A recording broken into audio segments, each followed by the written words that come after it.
Wait, what? Why so cheap? Look at this. Hello. What happens when the Akiya guy checks out high-end homes in Azabu?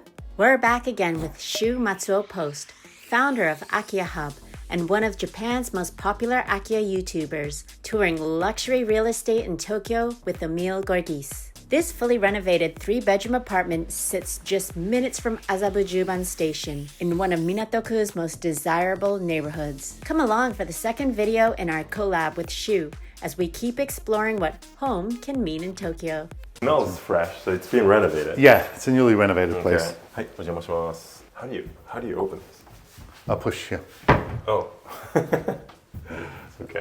All right, now we're talking. Okay, so this is what you get. This is 103 square meters, 3 bedrooms, built in 2000. This is probably the tail end of the lower ceiling type properties. And again, you see this beam going across here. Yeah. I'm 6 foot. These impact my sense with, of openness. With the slippers on, almost there, but I think it's fine. This is a lot nicer than it looks outside. This living room is 22.3 jaw. I think this is a nice size when you have the right layout. Right. I like to have the kitchen, a defined dining area, and then like a defined living room space. And this one has it. It's quite clear. You sort of chill, the TV can be there. Recently renovated, it looks like. A renovation company has bought it, they've renovated it, and now it's a renovation company that is staging it and putting it up for sale. Yeah. If the tenant is living there, or the owner is living there, they'll be very strict about photos or video. That's why quite often when you look at the Japanese listings online, lots of used properties don't have any photos of inside. Yeah. Or it's a really weird angle because they don't want to get anything private. No photos, no even furniture. Yeah. It's like a strange corner like this is what they get because they're very worried about privacy. Yeah. I mean, if you're paying like, millions of dollars, the inside looks great. Yeah, beautiful. This wouldn't be so attractive if it were that original. Right. For me anyway. I know you like the Akiya stuff. What else is here? Let me just point out, I love open kitchens like this. I like this open living space. They have storage all behind nice. here. Lots of foreigners live in this part of town, in this Azabu area, Azabu-Juban. Wait, that's... built in. Look at this. This is very nice. This might be one of the nicest fridges I've seen recently. Look at this. Wow. That's also Miele. Well, Germans know how to do this. Yeah, so that's Miele fridge and freezer. Now I want one of these for my future home. Very Western style. Yeah, Western style. Kitchen, dishwasher. Miele oven as well. Yeah, built in. Built-in oven. Well, yeah, let's top just storage. It's really nice. Really high-end finishes that they've done. Check this out. Have a look. Hello. Like, these doors aren't cheap. 10 万 yen, maybe. 100,000 yen for the door. We'll just walk through to one of the bedrooms. It's a really well laid out 3-bedroom. You have one here with lots of storage. Spacious.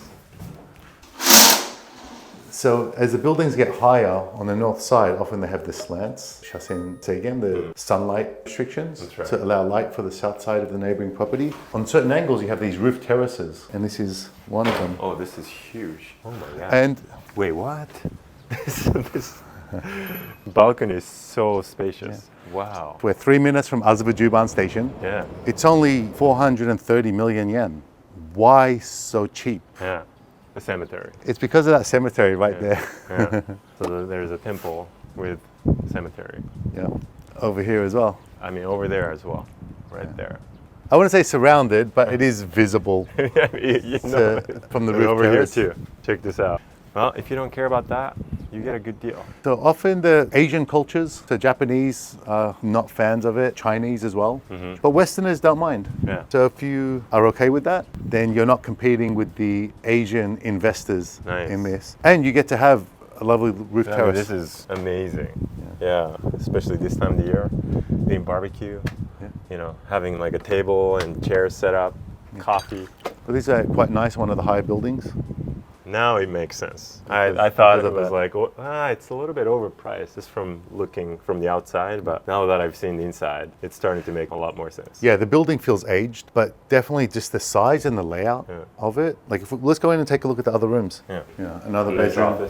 Yeah, they've staged this to be the like a study, but again, it's a good size, easy to fit a bed here, large storage. Here we go, check this out.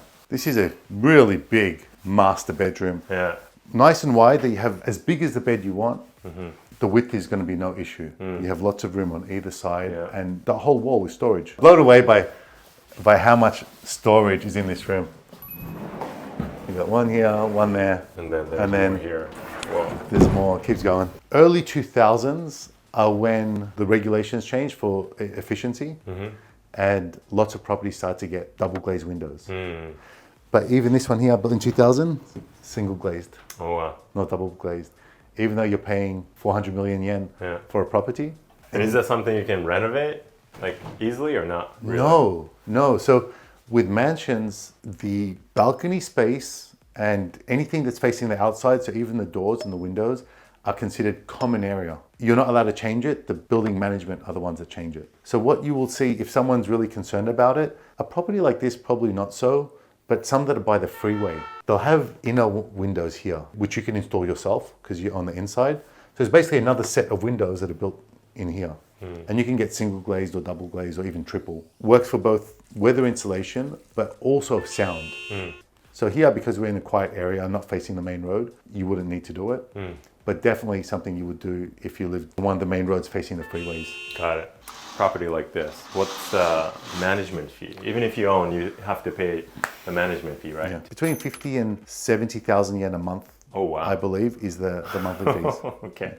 Which is actually quite reasonable for a 100 square meter. Right. And does it depend on the size or how expensive the property is? It depends on the square meterage of the building. Okay, makes sense. That's why a building here like this, and if you have this still 100 square meter building in Yokohama, the management and maintenance costs are not too different. Right. Yeah. The other influencing factors are how many apartments in the building. Right. So if it's only 10 apartments in the building versus 150. Yeah. 150 can spread out the costs more. Right. There's a concierge desk here. Are they here just 2-3 days a week, or are they full time from 8 to 8? Yeah. That's a cost also incurred. And then the common areas as well. This one just had very modest common areas, but some have really grand, very, very well maintained, well kept common areas, well kept gardens. So that adds to the maintenance cost. Makes sense. For that reason, you might as well go big. Yeah, I've never thought of using that as the persuasion, but yeah. Well, we haven't seen the bathroom area. Toilet. It's a nice toilet, but it's standard as what to expect for a property of this caliber. I do like this bathroom. It's nice to have tiled walls. A lot of the ones are just the prefabricated walls. And I like the width here. Yeah. So often for houses, and you do lots of houses, it's 160 centimeters by 160 centimeters. Yeah. I'd say this is maybe 220 deep, maybe 40 to 60 centimeters deeper than what a basic house size is. So this is great if you have little kids. Like my kids, when it's bath time, it's 2 hours in the bath. No way, really? They come out all pruny. And then it comes with a washer and dryer. Yeah, this one they've loaded with like full appliances. Again, all Miele throughout. One thing though, definitely to note is, even with these really expensive properties, one toilet. I would like to see in these properties a second toilet, sure, at least, especially when it's designed for families in mind. Yeah. Right, battling the kids to use the toilet. Yeah. But apart from that, I like Japanese living. Yeah. We also toured several other properties with Shu, including a few more Tokyo luxury homes. This. Oh, hello. Tokyo Tower. They just put a standard Japanese dishwasher. Yeah. What happened to Miele? And one of his Akiya renovation projects. I can see why this is a sweet property that you chose. Yeah. He gave us a great walkthrough, and we'll be sharing those videos with you soon.